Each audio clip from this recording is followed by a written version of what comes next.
Kekuasaan dan jabatan baru ada manfaatnya kalau dipegang tangan orang beriman. Kalau tidak, yang muncul Fir'aun. Harta baru terasa manfaatnya kalau dipegang tangan orang beriman. Itulah sebabnya bangsa kita ini bukan cuma perlu orang pintar, kita perlu orang benar. Bahkan di masyarakat lebih baik benar tidak terlalu pintar ketimbang pintar tapi tidak benar.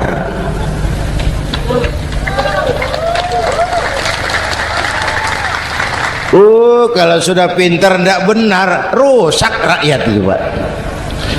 Disuruh ngurus beras malah nimbun beras. Ya, disuruh ngurus laut jadi bajak laut. Disuruh ngurus hukum, bikin hukum seperti pisau, tajam ke bawah, tumpul ke atas. Kalau yang kecil salah, hukum cepat-cepat ditegakkan. Yang besar salah, diam pura-pura tidak mengerti. Itu yang melukai rasa keadilan.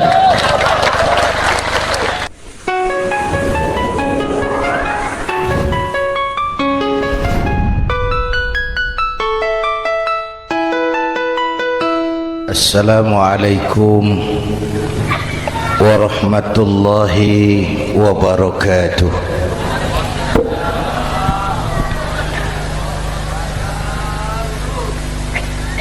Alhamdulillahi wa kafa,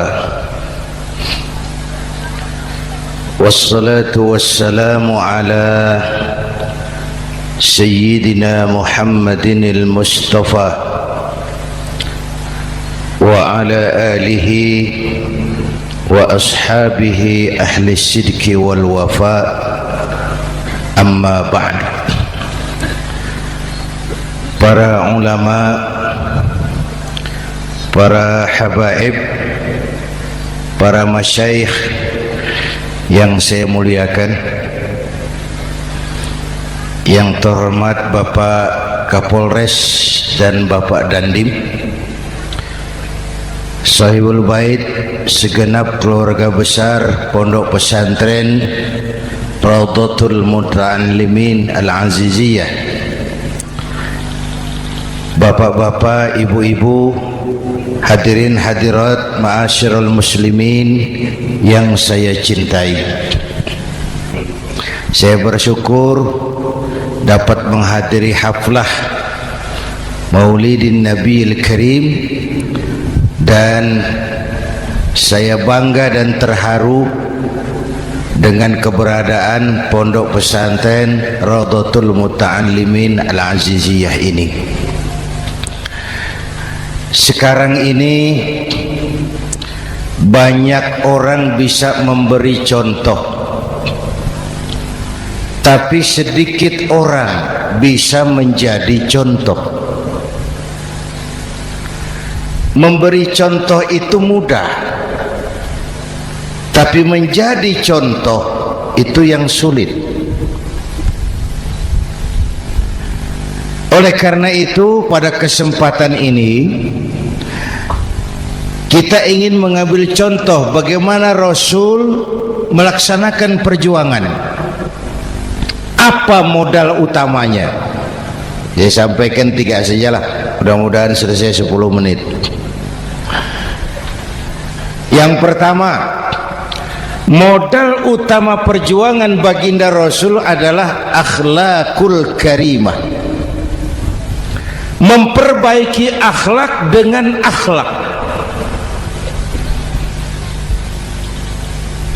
Oleh karena itu, Suramadu sudah selesai. Dari dan ke Madura jadi lebih mudah. Bahkan Madura akan jadi daerah industri. Tetapi yang kita ingin, Madura tetaplah Madura. Akhlak tidak boleh berubah. Zaman boleh berubah, akhlak tidak. Masa boleh berganti, tapi keyakinan tidak boleh mati. Nah, soalnya adalah kepada siapa kita harus berakhlak. Kita itu kan harus berakhlak kepada dua.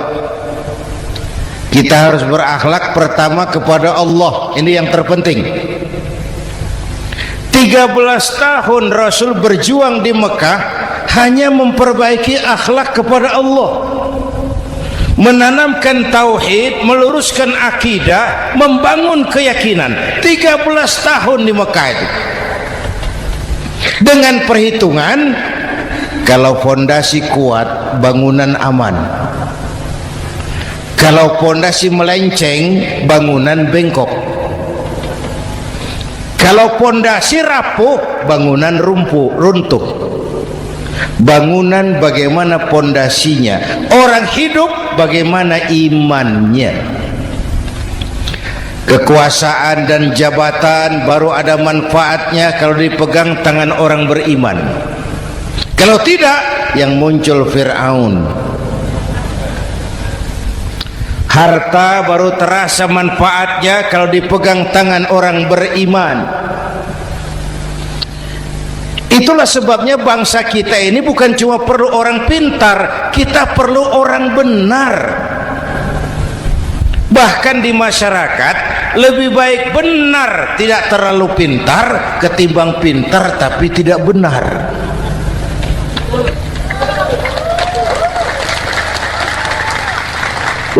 Kalau sudah pintar tidak benar, rusak rakyat itu, Pak. Disuruh ngurus beras malah nimbun beras, ya. Disuruh ngurus laut jadi bajak laut. Disuruh ngurus hukum, bikin hukum seperti pisau, tajam ke bawah, tumpul ke atas. Kalau yang kecil salah, hukum cepat-cepat ditegakkan. Yang besar salah, diam pura-pura tidak mengerti. Itu yang melukai rasa keadilan.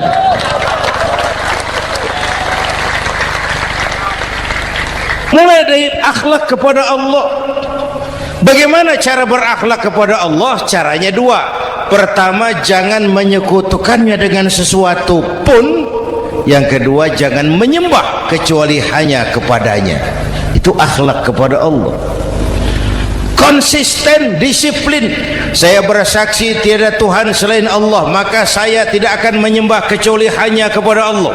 Saya tidak akan takut kecuali hanya kepada Allah.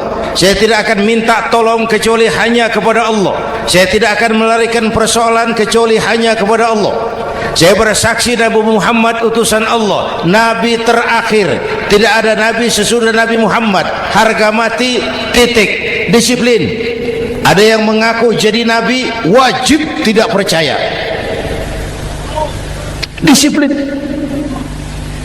Sekarang ini kan bangsa kita disiplinnya lemah. Korupsi agak sulit diberantas karena pejabat kita takut atasan tapi nggak takut Tuhan.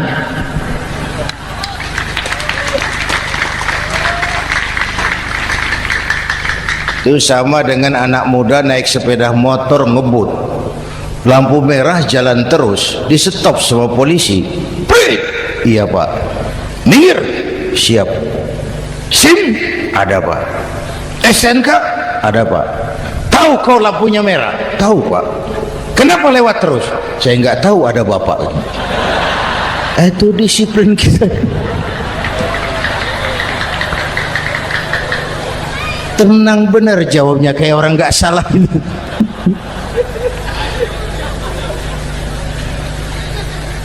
Iman.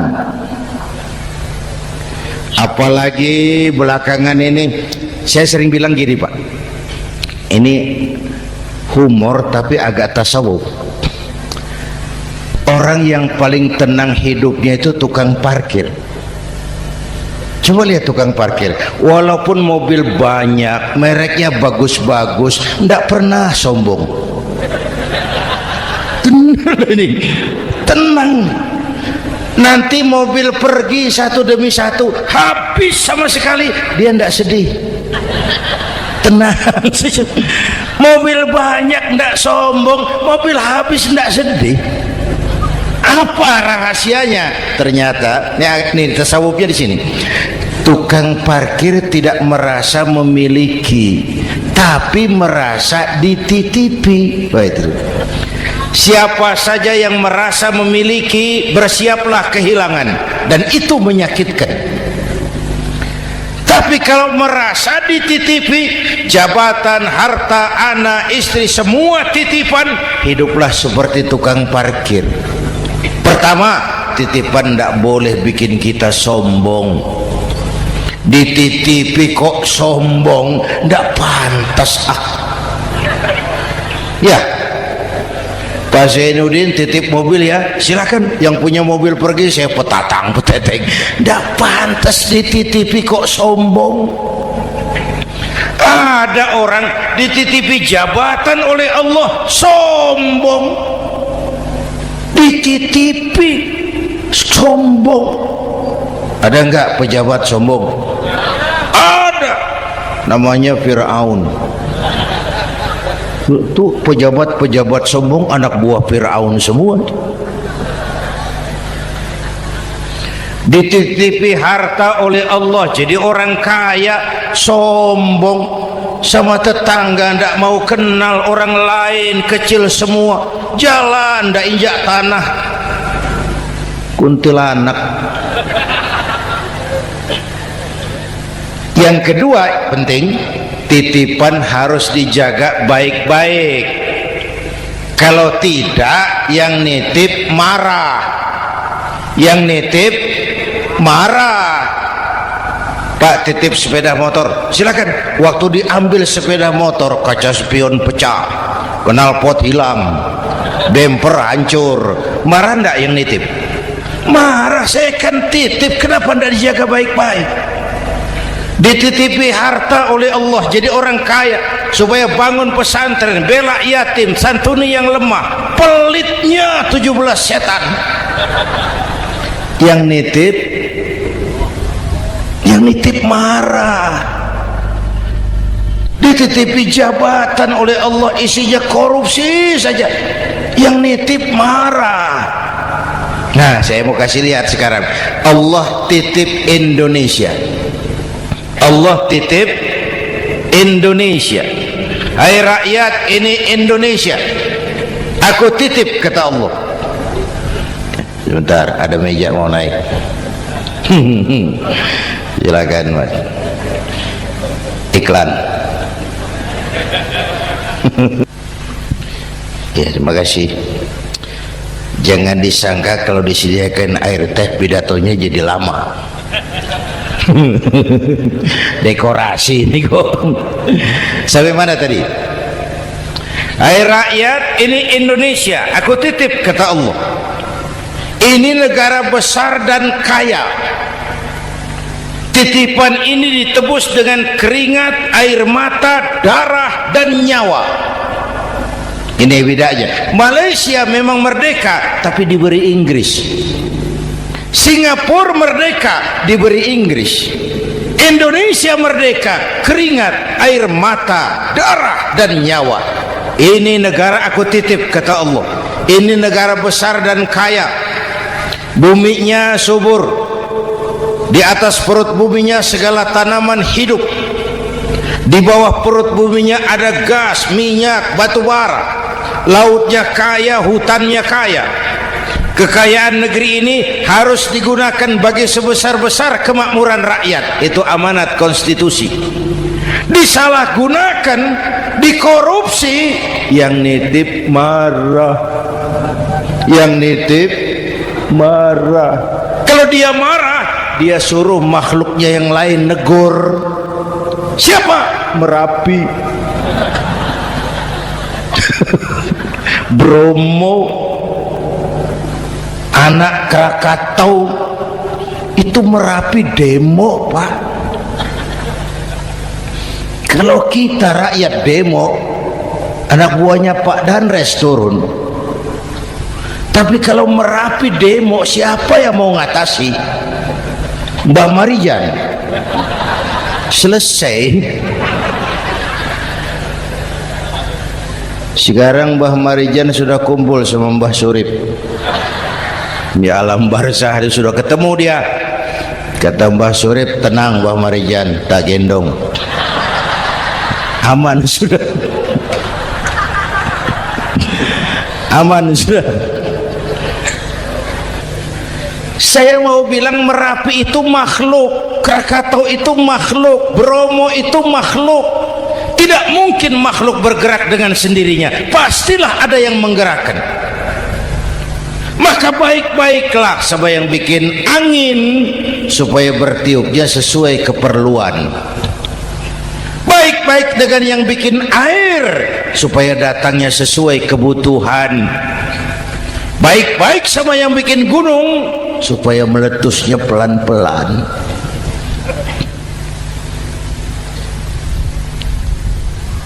Bapak Ibu hadirin yang saya hormati, menjaga titipan.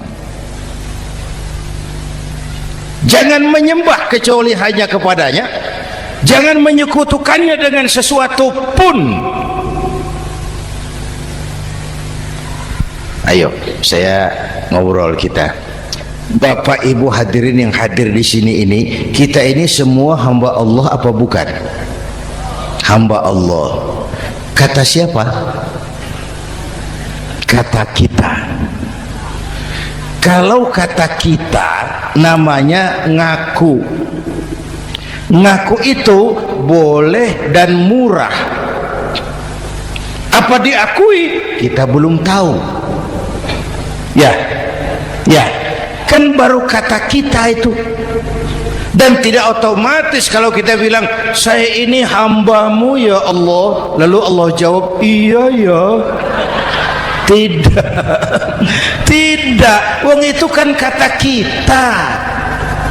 Saya hamba Allah, kata saya. Berapa banyak orang perbuatannya, ucapannya berkata saya hamba Allah, perbuatannya menyatakan dia hamba setan, hamba nafsu, hamba dunia, budak jabatan. Tidak sesuai ucapan dengan perbuatan. Jadi hamba Allah tuh nggak mudah, digojlok, diuji. Coba lihat, yang jelas diakui sebagai hamba itu baru satu yang kita peringatiin, baginda Nabi. Allah mengakui kapan? Waktu menceritakan Isra dan Mi'raj. Apa yang dipakai kalimat? Subhanallazi asra bi'abdih. Maha suci Allah yang telah menjalankan hambanya. Muhammad itu hambaku, aku jalankan dia. Allah mengakui. Kapan kalimat ini turun? Setelah Nabi digojlok, ditempa, digembleng, diuji, difitnah, dicaci maki, dilontari kotoran unta, sahabat-sahabatnya dibantai. Lolos, Muhammad betul-betul hambaku. Ayo Isra Muhammad. Subhanallazi asra bi'abdi, hambaku. Jadi kalau mau jadi hamba Allah ya diuji, digojlok, digembleng. Nah, mari kita lihat kehambaan baginda Nabi. Orang yang paling bersih hatinya Rasulullah. Orang yang paling baik akhlaknya Rasulullah. Orang yang dosanya sudah mendapat jaminan ampun Rasulullah. Tapi Rasulullah kalau sholat malam bengkak kakinya karena rajin sujud. Hati bersih, akhlak terbaik, dosa sudah diampuni.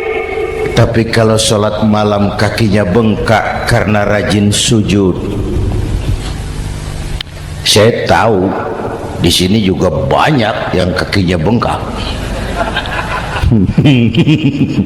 Cuma urusannya apa? Itu urusan masing-masing. Pada tingkat seperti itu Rasulullah, saya perlu Allah, saya perlu Allah, saya perlu Allah. Yang 100 tahun kita bangun selesai oleh gempa 3 menit. Ya, Ya, yang 100 tahun kita bangun ternyata selesai oleh gempa 3 menit. Kita perlu Allah, kita perlu Allah. Makanya musibah itu kan kalau menimpa orang baik-baik namanya ujian. Kalau menimpa orang setengah baik itu paru-paru yang bikin malaikat bingung. Sholat rajin, maksiat tekun, baca Quran mau, fitnah orang hobi, ngaji nyolong jalan terus. Untung di sini nggak ada yang begitu. Di Jakarta banyak, di sini insya Allah sama. Jakarta. Orang separuh-separuh seperti itu kalau dapat musibah itu namanya teguran, bukan ujian. Kenapa ditegur? Lalai. Nah, kalau orang jahat dapat musibah itu namanya persekot. Uang muka tanda jadi. Kontannya nanti di akhirat. Kalau diuji bukan saja harus sabar tapi harus lulus. Kalau ditegur, introspeksi, perbaiki yang kurang, kurangi yang memang berlebihan. Bertali-tali, bersambung-sambung musibah ini. Dan musibah kalau datang tidak pernah memilih, tidak pernah memilih. Bapak Ibu hadirin yang saya muliakan, jadi mari yang pertama jaga akhlak kita kepada Allah. Jangan menyekutukannya dengan sesuatu pun, jangan menyembah kecuali hanya kepadanya. Sekarang kan musim entertain, orang pandai membangun pencitraan, orang pinter bikin bungkusan. Sekarang ini kiai sama dukun tipis bedanya. Bener Pak, pemburu hantu pakai sorban, pakai gamis, nanti kiai pakai helm. Atribut sudah kacau sekarang ini, siapa pakai apa, siapa mau jadi apa ndak jelas. Sementara masyarakat kita memang agak kutil, kurang teliti, cepat heran, gampang kagum. Pernah terjadi suatu saat tabrakan di jalan, keras sekali, korban jatuh berlumur darah, dikerubungi orang banyak. Datang wartawan mau ambil gambar dari dekat, sulit, banyak sekali orang ngerubung. Dia cari akal, tolong saya dikasih jalan ke dekat korban. Orang menoleh semua. Saudara siapa? Saya bapaknya korban, katanya. Dia mengaku bapaknya korban. Ya orang minggir semua. Minggir, ada bapaknya korban. Orang minggir semua, dia maju ke depan korban. Sampai di depan korban pucat mukanya itu wartawan. Kenapa? Yang ketabrak anak monyet, Pak. Dia sudah ngaku bapaknya korban.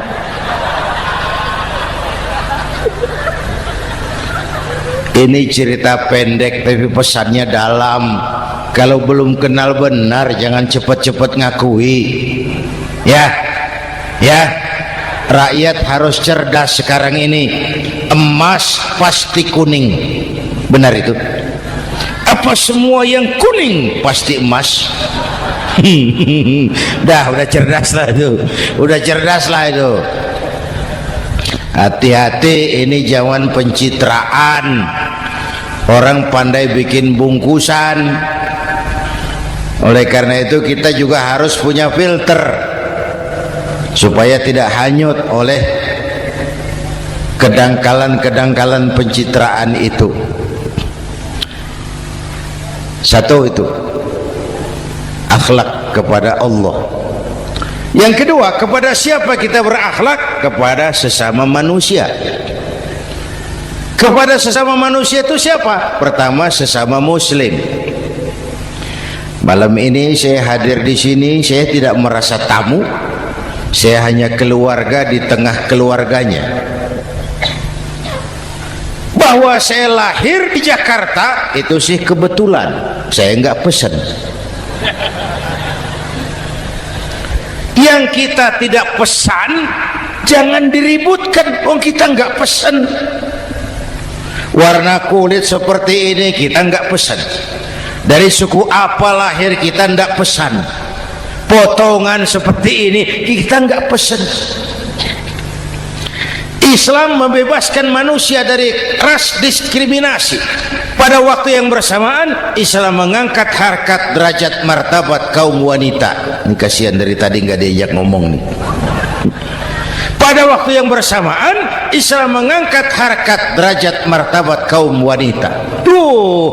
Ibu-ibu mestinya lebih terima kasih sama Rasulullah.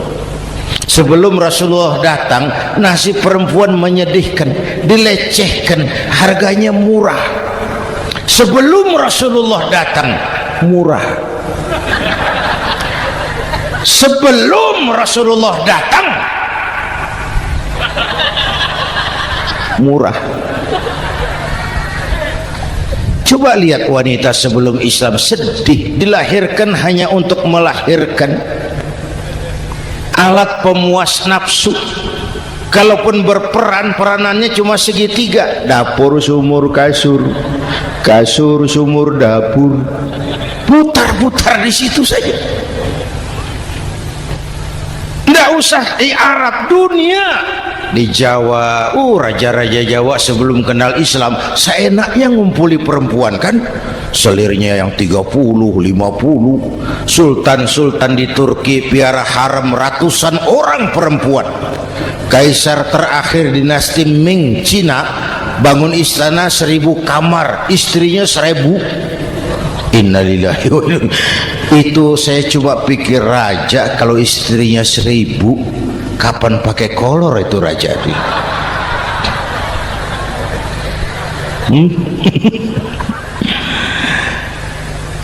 Rasulullah datang terenyuh, an-nisa imadul bilad, perempuan jangan diperlakukan begitu, perempuan tiang negara. Kalau baik perempuan baik negara, kalau rusak perempuan hancur negara. Waktu ditanya, ya Rasul, siapa yang paling harus saya taati di dunia? Ibumu. Setelah itu siapa lagi? Ibumu. Setelah itu siapa lagi? Ibumu. Setelah itu siapa lagi? Bapakmu. Menghargai perempuan, ibumu, ibumu, ibumu, bapakmu. Ibu 3 kali disebut, bapak, bapak 1 kali, ibu 3 kali, bapak 1 kali, ibu 3, bapak 1, 1 bapak. Gimana sih ngitungnya jadi kerok begini? Salah ngitungnya, salah.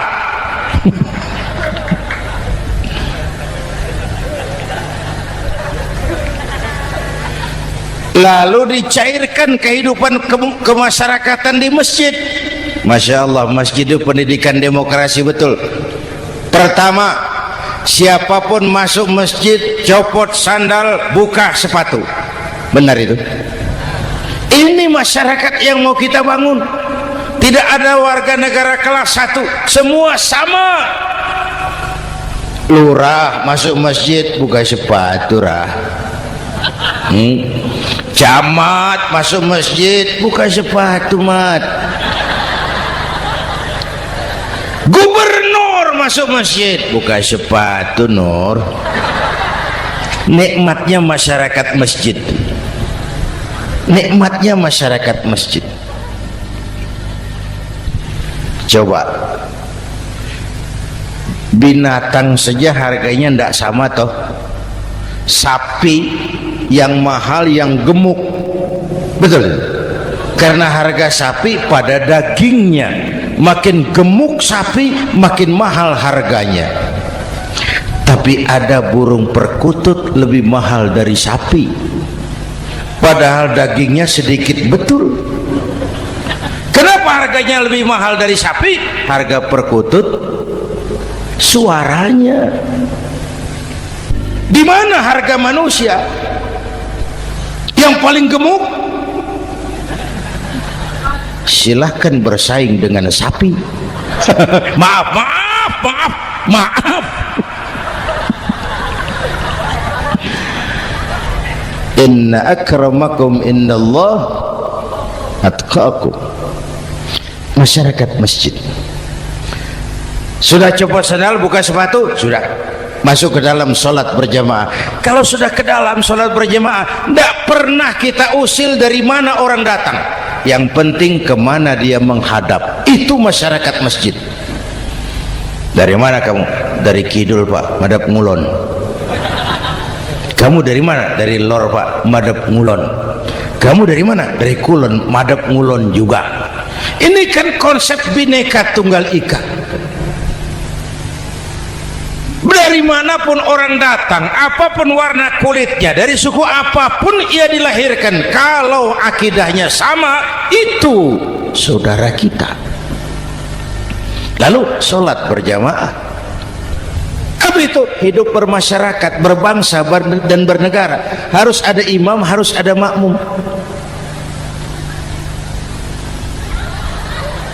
Kenapa?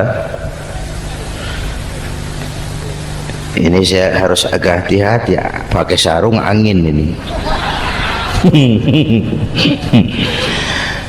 Apa tadi ngomong apa saya? Sholat berjamaah, bermasyarakat, berbangsa dan bernegara. Ada imam, ada makmum. Siapa makmum? Kita ini rakyat. Siapa imam? Para pemimpin negara.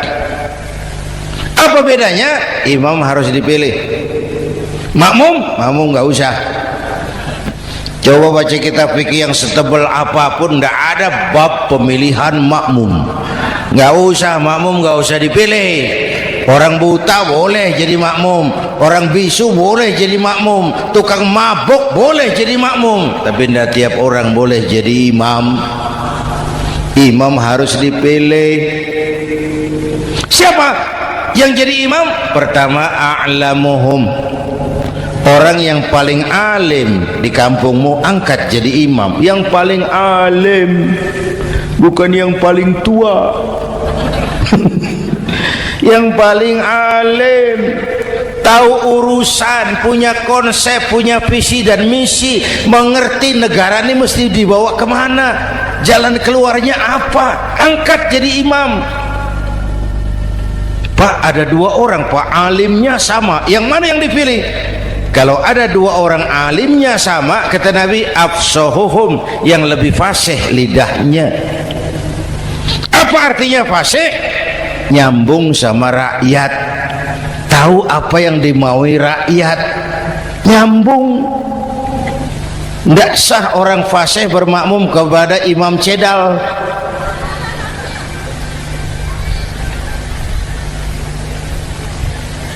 Kenapa Bu? Nyambung. Capek kalau punya imam gak nyambung sama makmum. Makanya kalau sudah jadi imam, pesan Nabi apa? Idza amma ahadukumun nasa falyukhaffif. Kalau kamu jadi imam, ringankan sholat kamu, jangan terlalu panjang. Itu makmum tidak sama kekuatannya. Ada yang tua renta, diri saja sudah gemetar.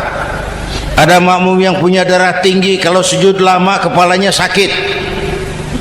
Ada makmum yang sudah janji habis sholat mau terima uang. Jangan kalau sudah jadi imam di kota, sholat isya berjamaah, rakaat pertama selesai Fatihah, Yasin, bubar makmum itu. Jadi imam jangan terlalu lama, kayak Husni Mubarak tuh kelamaan jadi imam 30 tahun, rakyat capek.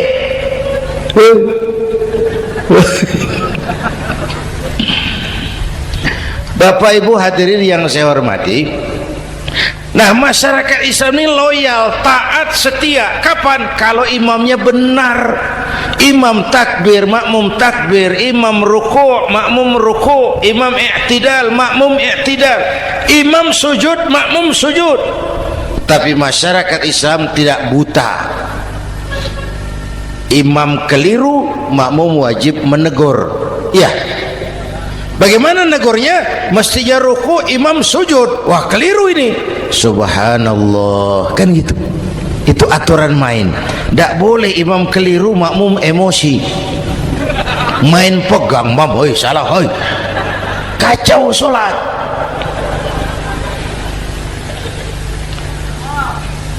Imam buang angin, apa makmum lalu berkata, demi kesetiaan saya kepada imam, imam buang angin, saya lebih keras lagi. Goblok. Iyyaka na'budu wa iyyaka nasta'in. Sampai situ imam buang angin, minggir. Tidak usah ribut. Yang di belakang satu orang maju ke depan, lanjutkan pekerjaan imam. Yang penting imam tahu diri, buang angin, minggir. Ini negara rusak karena imam sudah buang angin. Tenang aja, kayak orang nggak salah gitu loh.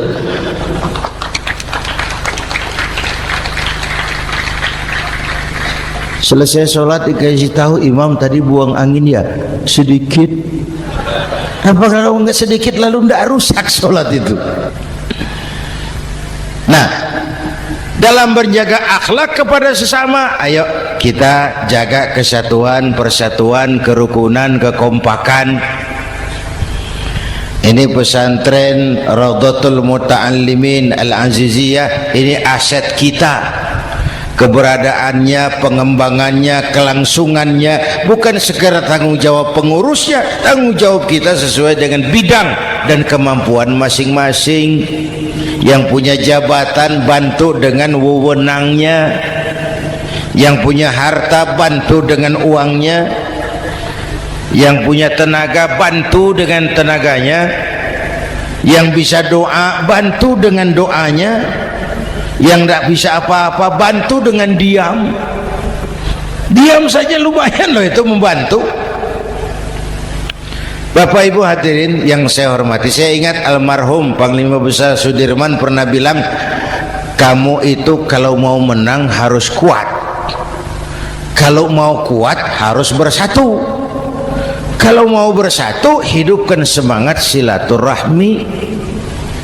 Mau menang harus kuat, mau kuat harus bersatu, mau bersatu hidupkan silaturahmi. Bapak Ibu hadirin, rukun antar umat seagama. Beda pendapat boleh, marah jangan. Kalau di Jakarta kan sekarang lagi musim apa itu wahabi yang bid'ah, sedikit bid'ah itu. Saya sih bilang yang suka tahlil bagus, terusin. Yang nggak suka tahlil nggak apa-apa, tapi jangan mencaci maki yang suka tahlil. Orang yang mabuk masih banyak kok yang tahlil dicaci maki. Kita nih seperti orang kurang kerjaan. Waktu guru saya Hadratul Mukarram Ki Haji Dr. Idham Khalid wafat, saya ajak orang baca Fatihah. Selesai, saya lagi duduk di belakang, seorang pengusaha nemui saya, Kiai, kenapa? Saya coba ingin kepastian. Apa? Orang yang sudah mati dibacakan Fatihah itu, apa pahalanya sampai? Saya bilang gini, Mas, kamu kalau nggak percaya mati aja dulu. Saya bacain Fatihah, tunggu di sono.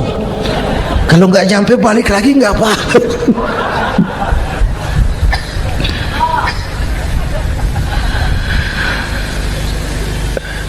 Depan rumah saya itu ada masjid, Pak, pakai beduk seperti itu. Ada teman saya, Kiai, pakai beduk masjidnya. Iya pakai. Kan Rasulullah enggak pakai. Enggak memang. Bid'ah tuh. Loh, siapa bilang?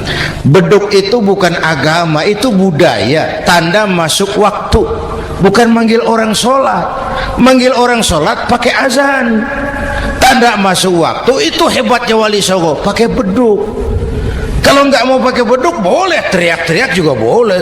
Maghrib, maghrib, boleh. Tapi Wali Songo kan bijaksana, pakai beduk saja, sekali pukul satu desa dengar. Itu bijaksananya dakwah Wali Songo. Kalau beduk dianggap bid'ah, miskin kita. Itu budaya. Seperti sepeda motor, itu budaya. Kalau beduk dianggap bid'ah, sepeda motor bid'ah tuh Rasulullah nggak pakai, jual, beliin unta.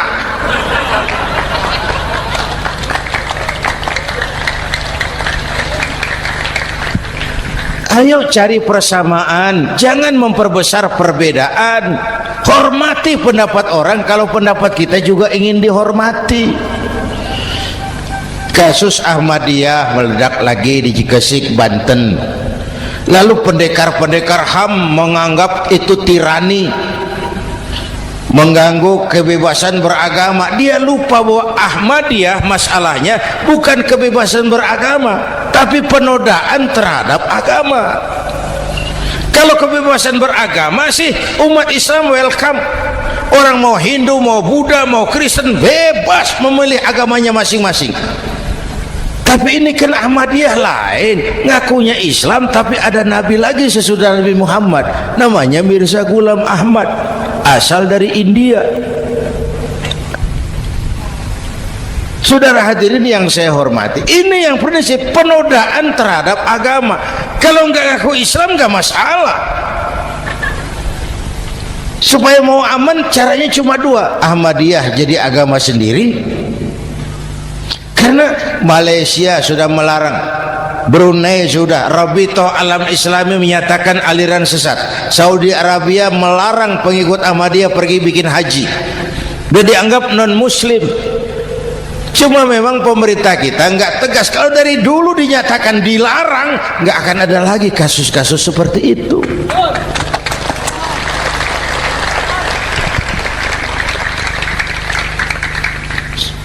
Nah, selain itu kita umat juga harus disiplin.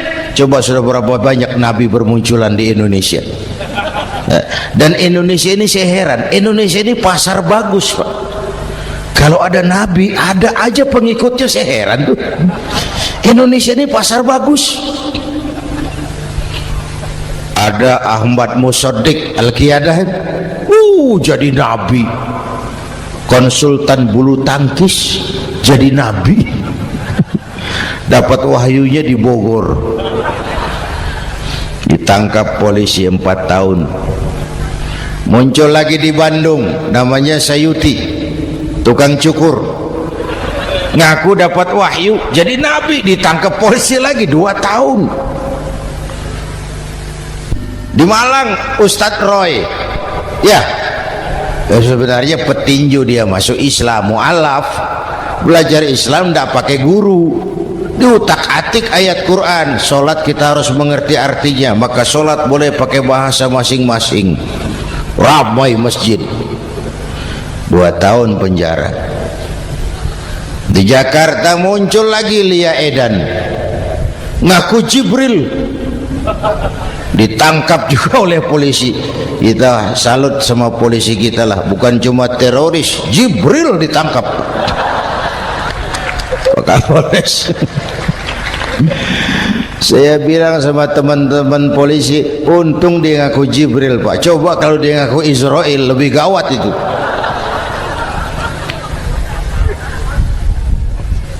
Yang parah antara Cirebon Losari, dia perbatasan Jawa Tengah Jawa Barat, pernah muncul agama baru namanya agama Jasun, agama Jawa Sunda, agama Jasun Jawa Sunda.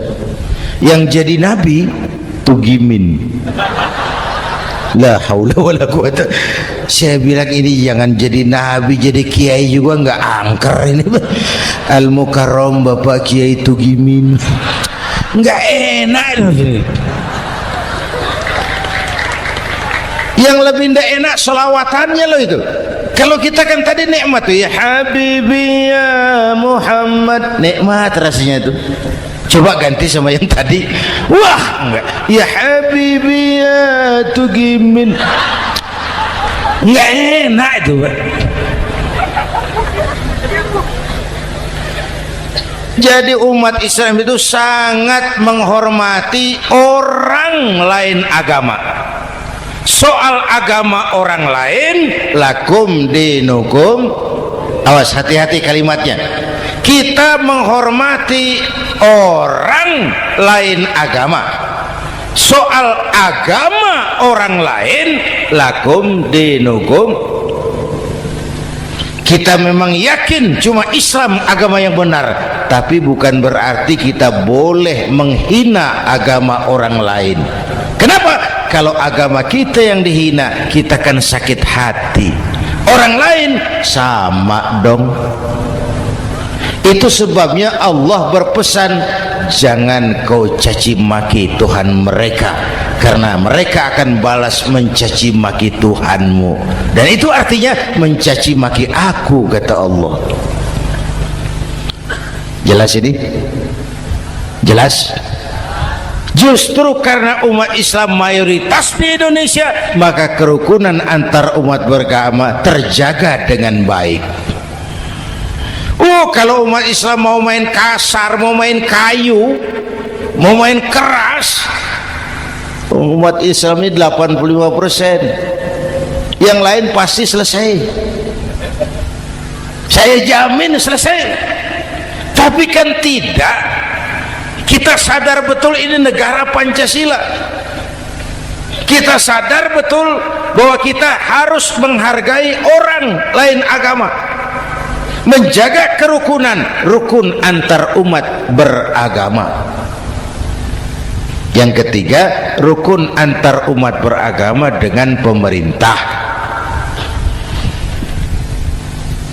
Dulu kiai saya bilang, sultanun zulum khairum min fitnatin tadum. Pemerintah yang jelek pun sebenarnya masih lebih lumayan ketimbang tidak ada pemerintahan, kalau itu ukurannya. Coba umpama nanti Pak SBY sudah terlalu pusing, lalu pengumuman jam 000, seluruh rakyat Republik Indonesia saya umumkan mulai malam ini tepat jam 000 pemerintah bubar. Ayo bayangkan seperti apa kita tanpa pemerintah. Hukum rimba, yang kuat menekan yang lemah, yang kaya merampok yang miskin. Rumah saudara dirampok, lapor ke polisi, kata Kapolres, maaf polisi baru bubar. Hak asasi diinjak-injak, lapor ke pengadilan, pengadilan bubar. Masih ada pemerintah saja yang kuat suka menekan yang lemah, apalagi kalau tidak ada pemerintah. Karena itu ulama dan umara dua pilar utama. Kalau kuat keduanya, kuatlah masyarakat. Kalau rapuh keduanya, maka rapuhlah juga masyarakat. Bapak Ibu hadirin yang saya hormati, ini yang kedua, kita harus berakhlak kepada sesama. Yang ketiga, kepada siapa kita harus berakhlak? Kenapa? Iya, saya cuma lihat jam.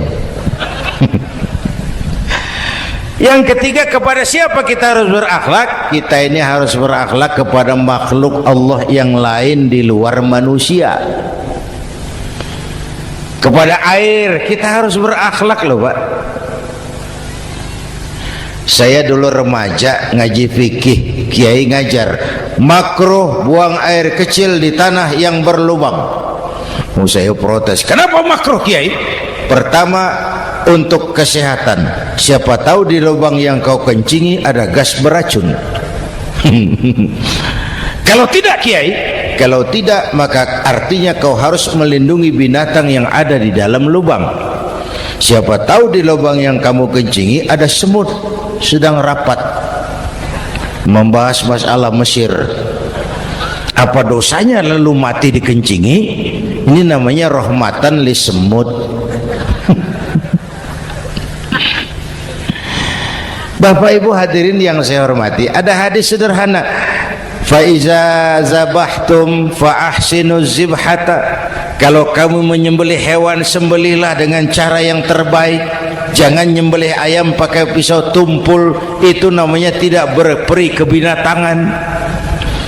Kepada ayam kita berakhlak, kepada pohon kita berakhlak, kepada air kita berakhlak. Kenapa sekarang alam tidak seramah dulu? Karena kita juga tidak ramah kepada alam. Kenapa sering terjadi banjir? Karena tempat air kita kurangi. Dia bingung mau kemana. Air nggak punya tempat.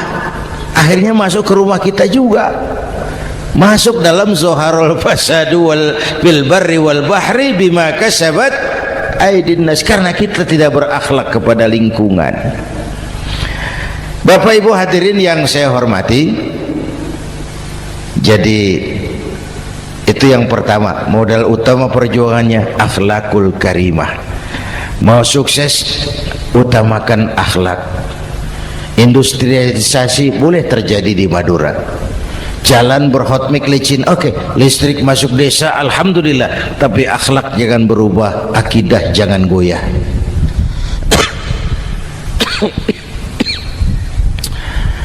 Teknologi tidak bahaya, yang bahaya orang yang menggunakannya. Wayang itu yang namanya cepot itu bisa selawat badar kalau yang megang Anom Suroto. Cepot bisa selawat badar kalau yang megang Anom Suroto. Wayang bagaimana dalangnya, teknologi bagaimana orang yang menggunakannya. Satu. Yang kedua, yang kita contoh dari baginda Rasul, beliau itu sejak kecil tidak dimanjakan, Pak. Lahir ke dunia tidak sempat melihat wajah bapak. Umur 6 tahun ditinggal ibu. Umur 9 tahun ngembala kambing, berniaga ke Syam. Syam itu Syria sekarang. Umur 9 tahun bisnis lintas negara dari Saudi ke Syria. Remaja tidak dimanjakan, kerja keras, peras keringat, banting tulang, tidak ada pekerjaan halal yang hina. Lahir pribadi yang tegar, mental yang tahan banting, manusia yang tidak cengeng karena sejak kecil ditempa oleh kesulitan. Jadi gini, orang itu kalau biasa susah, ketemu susah, tidak kaget, Pak. Mentalnya kuat. Saya santri biasa makan kangkung, datang ke rumah teman dikasih kangkung, loh makanan saya ini, dikasih daging ayam, nambah. Orang tuh kalau biasa susah enak. Saya santri biasa tidur di masjid, disuruh nginep di hotel, pules, Pak.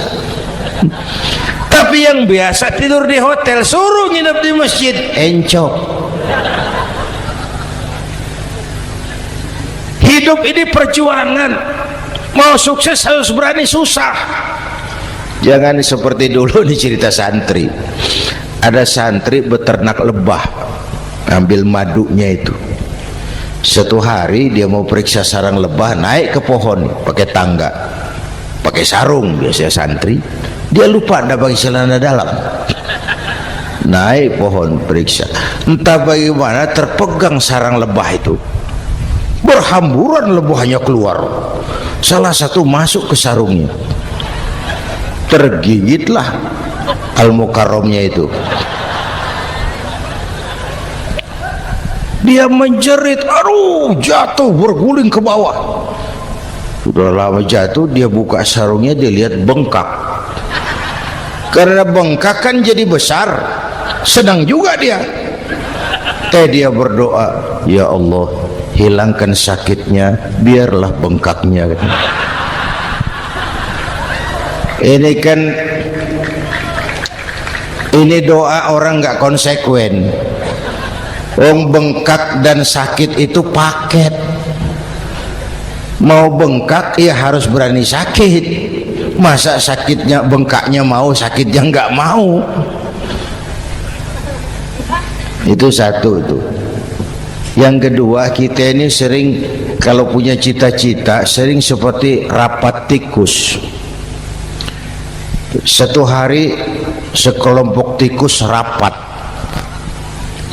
paripurna tikus untuk mengantisipasi bahaya kucing.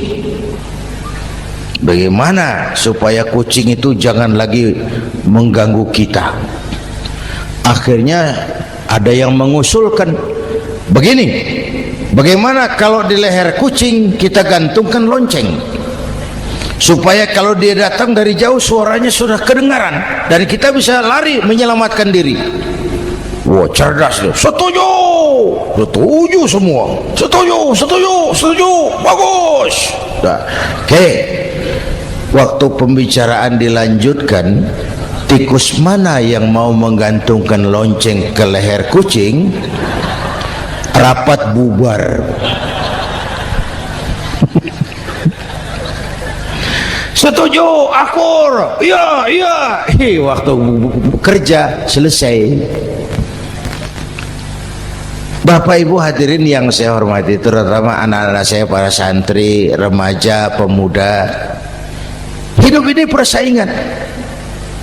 Bapakmu tamat SD, nak kau sarjana. Bapakmu cuma jadi RT, nak kau camat. Bapakmu tukang tabal ban, kau harus punya pabrik ban. Anak saya pertama dulu, saya titip mondok di Tebu Ireng. Tahun pertama pulang saya kontrol, sini kau, apa hasilmu setahun di pesantren? Saya sodorkan, dia sodorkan saya sebuah piagam penghargaan juara lomba pidato di pondoknya. Saya heran, ini anak di rumah jarang ngomong, kok bisa jadi juara pidato? Saya tanya, kamu bisa pidato, apa yang dipidatoin? Dia bilang, kan kaset ayah dihafalin. Ya, saya ketawa juga waktu itu, dia masih anak-anak. Baiklah, baiklah, tapi apa cita-citamu? Saya kepengen seperti ayah. Wah, kau ini salah. Kalau aku ayahmu di matamu, menurutmu hebat, mestinya kau 10, 100, 1000 kali lebih hebat dari orang-orang yang kau anggap hebat. Karena tantanganmu akan lebih berat dari tantangan yang aku hadapi sekarang. Kalau kau sama dengan aku, kau ditinggalkan zaman karena kau tidak mampu menjawab tantangan zamanmu. Bapak Ibu hadirin yang saya hormati, persaingan tajam, tantangan makin berat. Oleh karena itu diperlukan semangat yang dicontohkan Nabi. Kerja keras, peras keringat, banting tulang. Tidak ada pekerjaan halal yang hina. Sejak kecil ditempa oleh kesulitan. Asal jangan seperti saya tadi ngobrol sama teman-teman, sekarang ini di negara kita banyak politisi miskin negarawan. Pejabat-pejabat kadang-kadang kalau ngelihat rakyat tuh komentarnya nggak berpihak kepada rakyat. Saya ingat waktu Mentawai dihantam gempa, Nias hancur, infrastruktur hancur, rumah rakyat luluh lantak. Ketua DPR Pak Marzuki Ali bilang, bagaimana itu rakyat? Ya itu resikonya punya rumah di pinggir laut. Waduh, ini bukan komentar pemimpin, rakyat lagi susah kok dibilang kayak gitu. Saya prihatin dengan ucapan kayak gitu. Waktu cabai 100.000, di sini berapa sekarang? Sama ya. Waktu cabai mahal, ada pejabat bilang, rakyat suruh nanam cabai aja di halaman rumahnya. Ini kan nggak solutif dan nggak cerdas. Cabai naik, rakyat suruh nanam cabai. Nanti beras naik, rakyat suruh nanam padi. Yang saya khawatir kalau telur mahal, apa rakyat suruh bertelur gitu? Ini kan nggak cerdas dan nggak solutif. Bapak Ibu hadirin yang saya hormati, apalagi tadi sudah saya bilang di awal, kita ini bangsa yang ditempa oleh kesulitan. Mau merdeka saja dengan keringat, air mata, darah dan nyawa. Kita tidak boleh cengeng menghadapi kesulitan ini. Tegar, tahan uji, tahan banting, dan seterusnya. Itu hal yang kedua. Yang ketiga, terakhir, Rasulullah itu sosok yang ibadahnya luar biasa. Tadi sudah saya jelaskan sebagian. Ibadahnya luar biasa. Ayo kita bantu keamanan negeri kita ini. Dengan apa? Istighfar. Wa ma kana Allahu mu'adzibahum wa hum yastaghfirun. Allah tidak akan turunkan bencana selagi di tengah mereka masih banyak orang-orang yang istighfar. Rasulullah yang dosanya sudah diampuni sehari 100 kali istighfar. Ayo kita ngobrol ini, Pak. Saya ini Zainuddin ini kalau mengharap masuk surga dengan amal yang saya kerjakan sendiri, rasa-rasanya tipis harapan. Bener. Sholat saya berapa banyak saya tahu, sedekah saya berapa duit saya tahu, dosa saya berapa banyak saya tahu.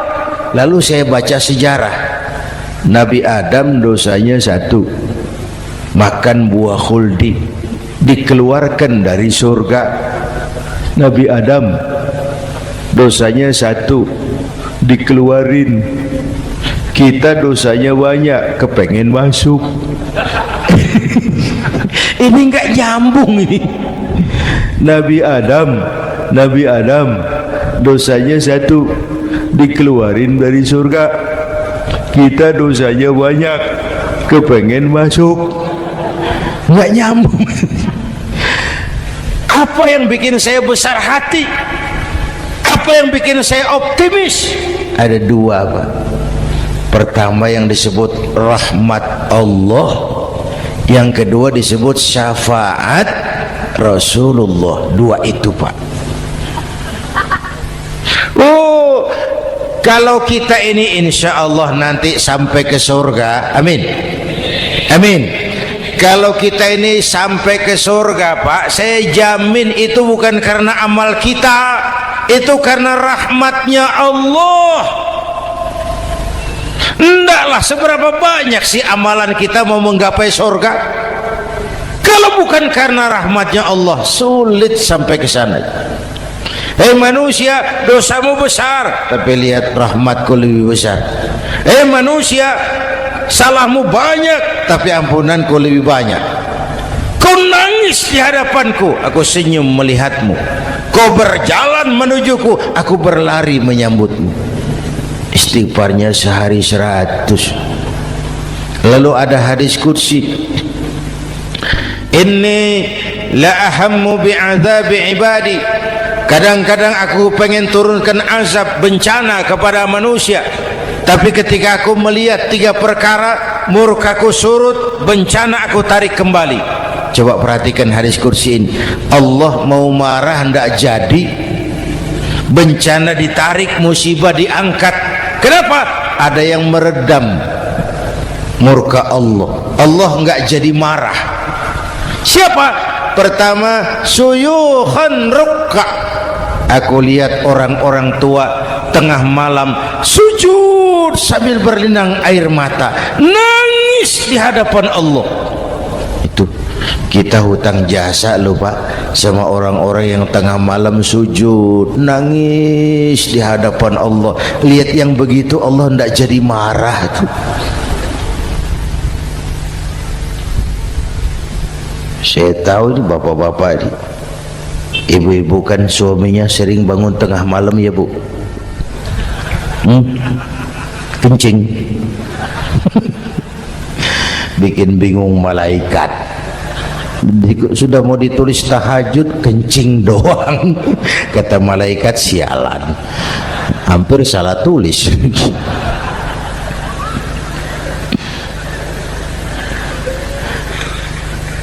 Aku lihat orang tua tengah malam sujud sambil berlinang air mata. Lalu aku lihat bayi-bayi tanpa dosa masih menyusu, sibyanan rutta. Bayi-bayi tanpa dosa masih menyusu, suci bersih, belum ternoda. Wa bahaiman rutta. Dan aku lihat binatang ternak melata mencari makan, kambing mudah cari rumput, alam terjaga keasriannya. Bagaimana bencana nggak mau nambah? Kita mengamalkan hadisnya juga terbalik. Yang diminta itu orang tua tengah malam sujud, bayi tanpa dosa nyusu. Sekarang bayi tanpa dosa dibuang ke tempat sampah gara-gara orang tua tengah malam nyusu. Terbalik namanya. Yang diminta itu orang tua tengah malam sujud, bayi tanpa dosa nyusu. Ini bayi tanpa dosa dibuang ke tempat sampah gara-gara orang tua tengah malam.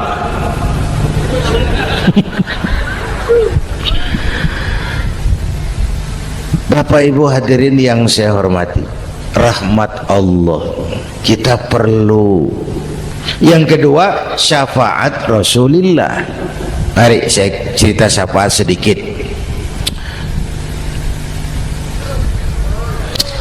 Ini sudah jam 00:05 ya. Ini kalau hitungan Indonesia ini sudah ganti hari, Pak. Jadi inilah ceramah terpanjang di dunia. Bayangkan saya pidato dari hari Selasa sampai hari Rabu.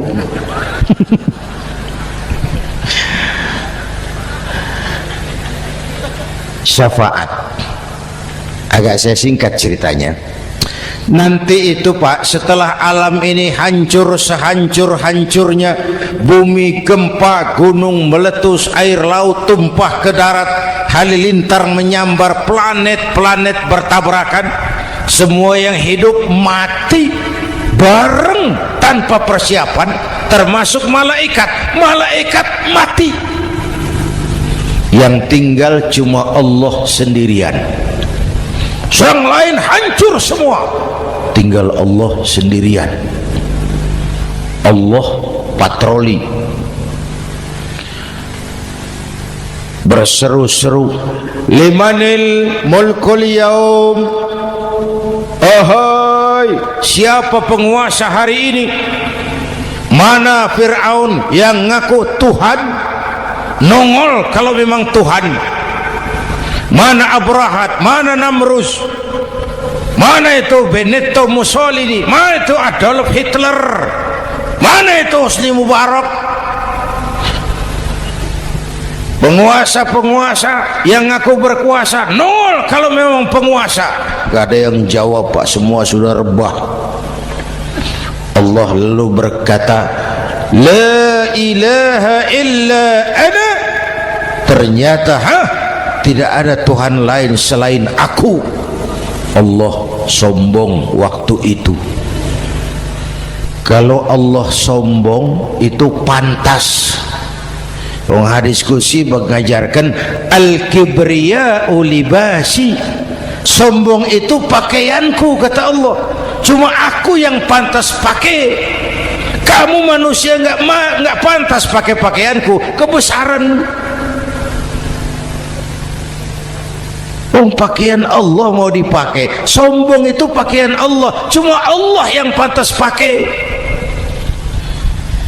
Nanti itu yang pertama dihidupkan bukan kita, malaikat dihidupkan lebih dulu.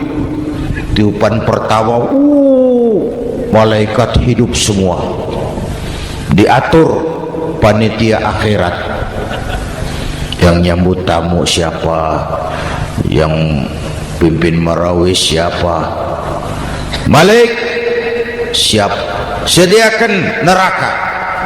Aku mau bakar itu bajingan tengik yang waktu di dunia nggak mau sujud, jauh dari ulama, tinggal di masyarakat jadi biang kerok sama yatim kejam. Sediakan neraka. Baik Ridwan, iya, sediakan surga.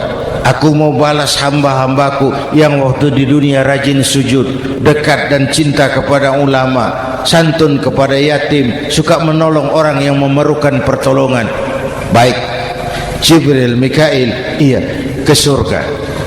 Untuk apa ya Rob? Ambil kendaraan bernama Buraq, turun ke alam, cari di mana kubur kekasihku Muhammad, bangunkan dari kuburnya, bawa ke surga. Turun Jibril dan Mikail, cari kubur Nabi. Wong alam sudah hancur-hancuran, jangan cari kuburan, cari bangkalan aja nggak ketemu.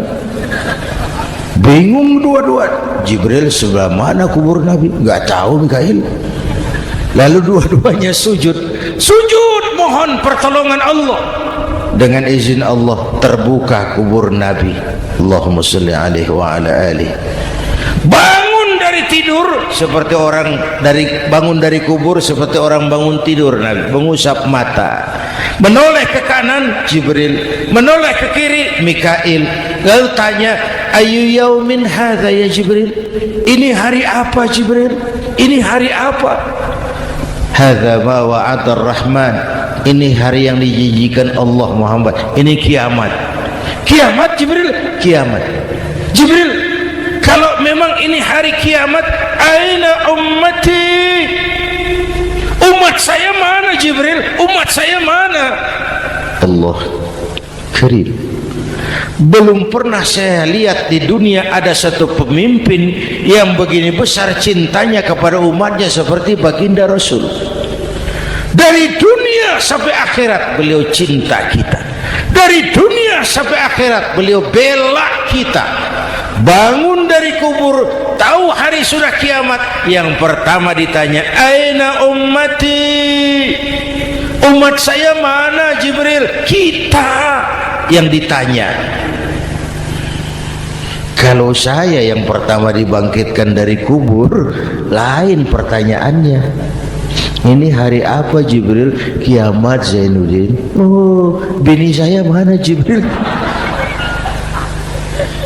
Nabi enggak tanya Khadijah wala Fatimah wala Aisyah, aina ummati, umat saya mana Jibril?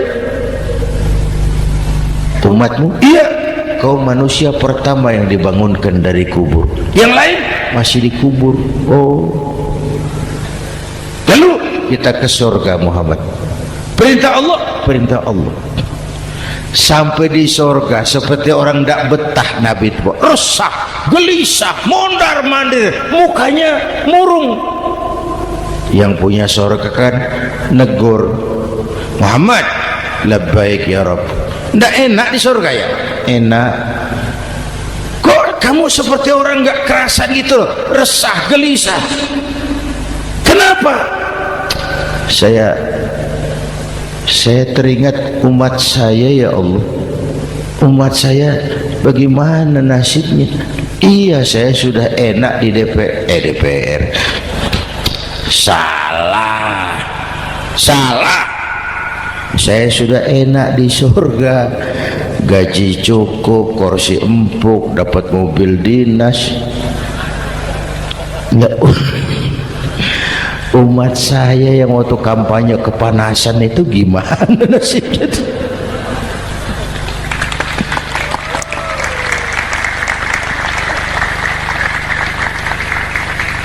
Makanya dulu di Senayan, di depan kantor DPR tuh banyak tukang kaca jualan di situ.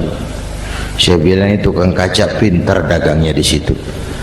Pas, maksudnya supaya yang mau berkantor di situ ngaca dulu. Ya, wakil lurah pasti tidak lebih tinggi dari lurahnya. Wakil camat tidak lebih tinggi dari camatnya. Wong ini kenapa wakil rakyat kok selalu lebih tinggi dari rakyatnya?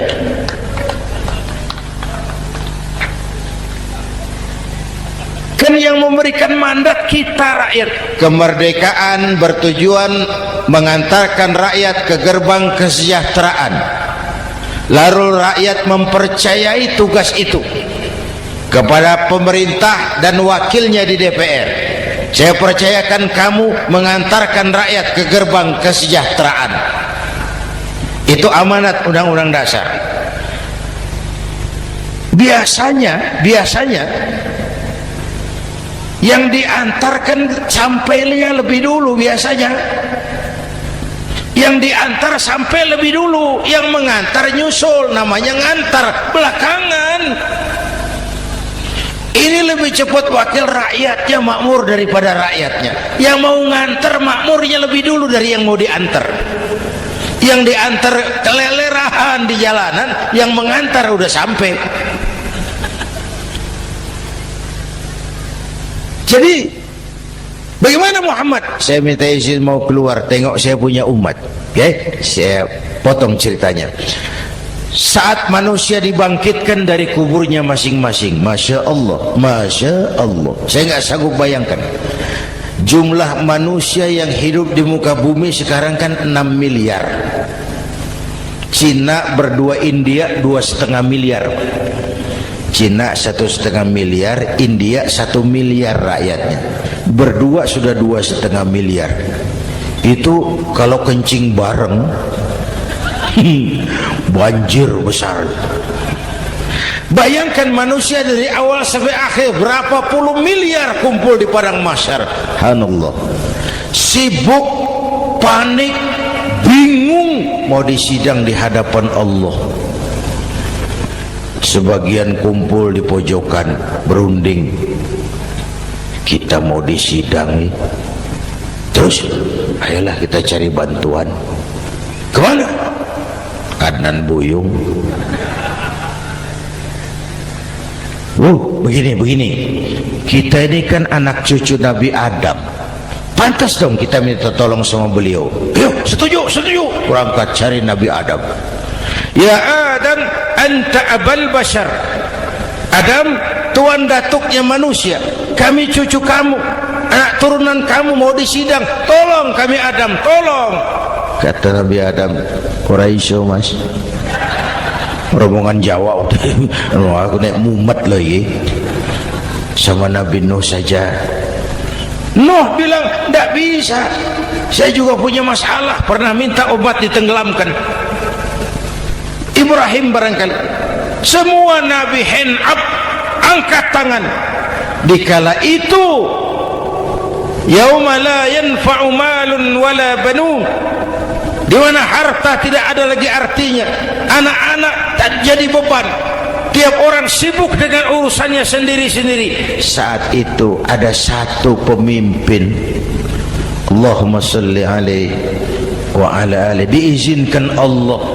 Dikala semua nabi yang lain angkat tangan hand up, beliau malah ummati ana laha, ta'ali ummati, ta'ali ummati, umatku sini, umatku sini. Beliau memanggil-manggil umatnya. Yang bagaimana yang dipanggil? Ada hadis, inna ummati ya'tuna yaumal qiyamah ghurran muhajjalin min atharil wudu. Umatku besok di akhirat datang menghadap Allah dengan muka bersinar-sinar karena sering wudu. Sering wudu kan sering sujud. Masa cuma wudu tapi enggak sujud? Itu nanti tidak usah mengaku Rasul yang panggil, sini umatku. Tapi kalau muka enggak pernah wudu, enggak pernah sujud, merangkak di depan Nabi, saya umatmu ya Rasul. Kata Nabi, umat saya enggak ada yang kumal gini. Dikala itu beliau berkenan memberikan syafaat. Syafaat itu saudara-saudara, saya pakai sarung, sobek sedikit. Syafaat itu nambeli itu loh. Salat saya kurang sedikit, sedekah saya campur riak sedikit, puasa saya tidak ikhlas sedikit, ditutup dengan syafaat. Saya mau dagang, perlu modal 20 juta, saya punya uang 15 juta, yang 5 juta syafaat. Jadi harus ada modal. Kalau sholat tidak pernah, sedekah tidak pernah, lalu syafaatnya dari mana? Yang dapat tambelan itu yang punya sarung bolong, punya sarung sobek, ditambal dengan syafaat. Lah kalau tidak ada sarung, apa yang mau ditambal? Ya. Nah, mudah-mudahan kita semua mendapat rahmat Allah dan mendapat syafaatnya Rasulullah Sallallahu Alaihi Wasallam. Bapak Ibu hadirin, sudah 7:30 lewat 4 jam. Saya pun kangen, tapi hari sudah larut. Insya Allah lain kesempatan kita jumpa lagi.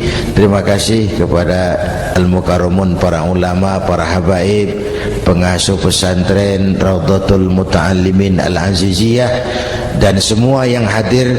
Mudah-mudahan yang saya sampaikan ada manfaatnya. Usikum wa iyaya bitaqwallah. Aqulu qawli hadza fa astaghfirullahal azim li wa lakum. Wassalamu alaikum warahmatullahi wabarakatuh.